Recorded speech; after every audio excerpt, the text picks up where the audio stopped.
Here's another rotator video by Rotors by Scott. This is the Wilson WR-500. Now, this little thing's been a bear cat.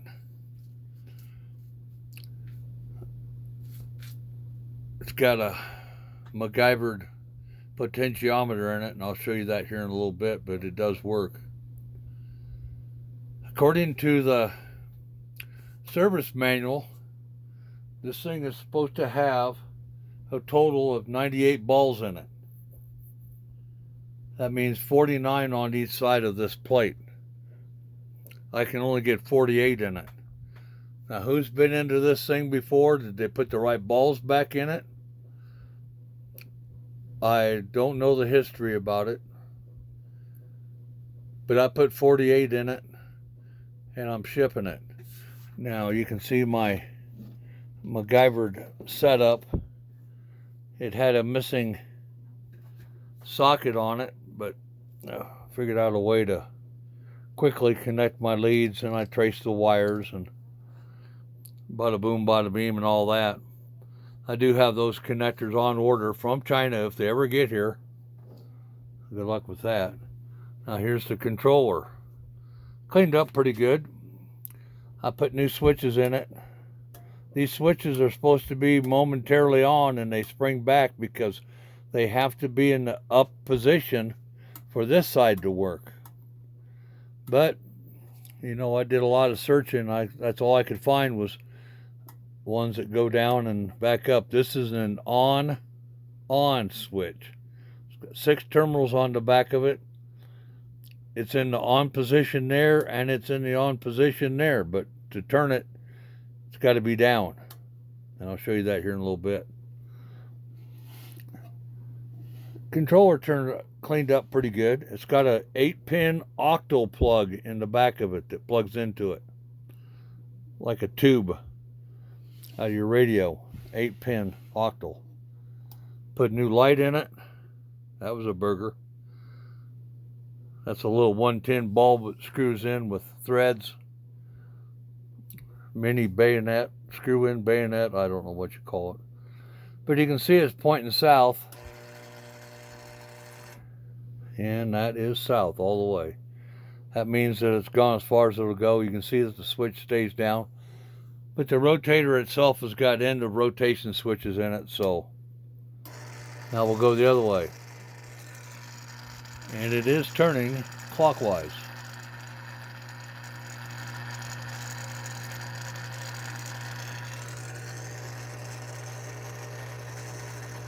It's fairly accurate.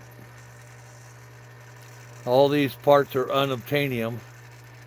I'm going to pause it while it gets pretty close to the south of the other end. Okay. As you can see, the needle went back to south. And let's push it back just a little bit. Okay, I got to recalibrate it. Okay, I'll go back a little bit.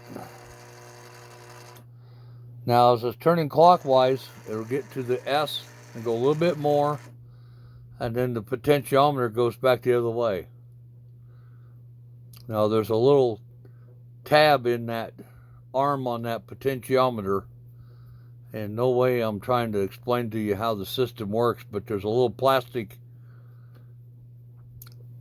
stem on that, and if I put that stem on one side of the arm, because it's got 2 little points sticking up, if I put it on the other side of the arm, it does it the opposite way. It'll go counterclockwise until it gets to south, and then it'll quit.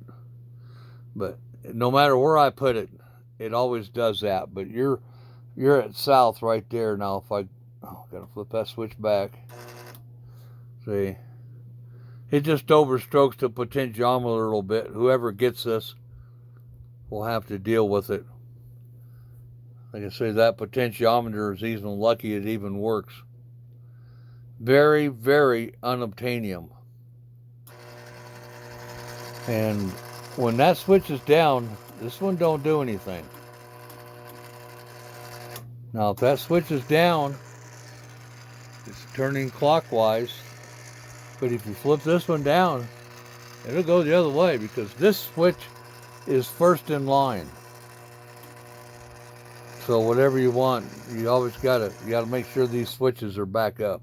They're supposed to go down and then hold it and then let go of it and it springs back up. But an on momentarily switch is unobtainium.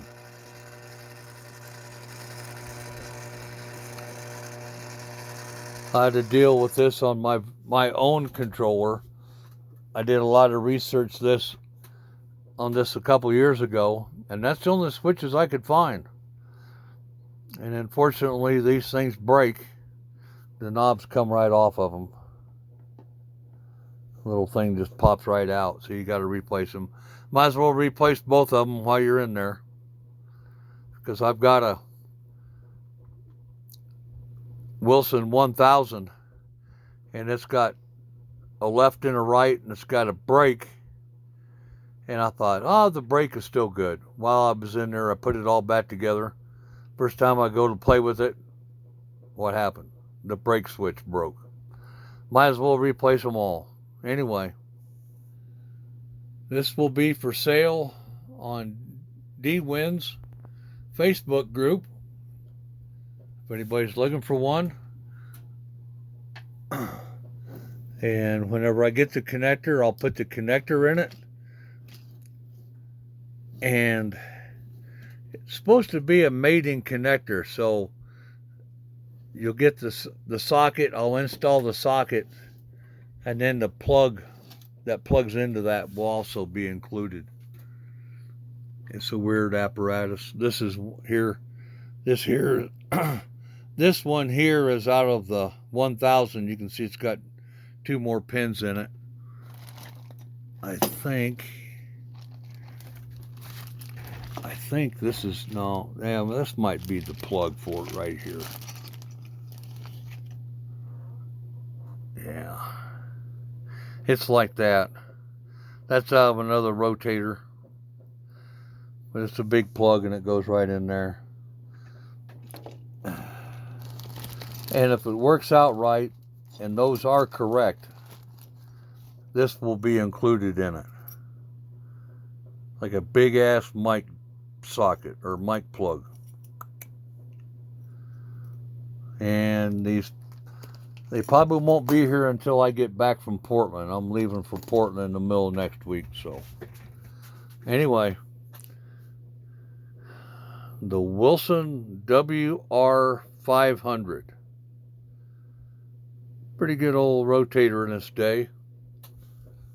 I do have a parts one, and the connector, unfortunately, is foobar on it, but no balls to it. So it comes with all new hardware.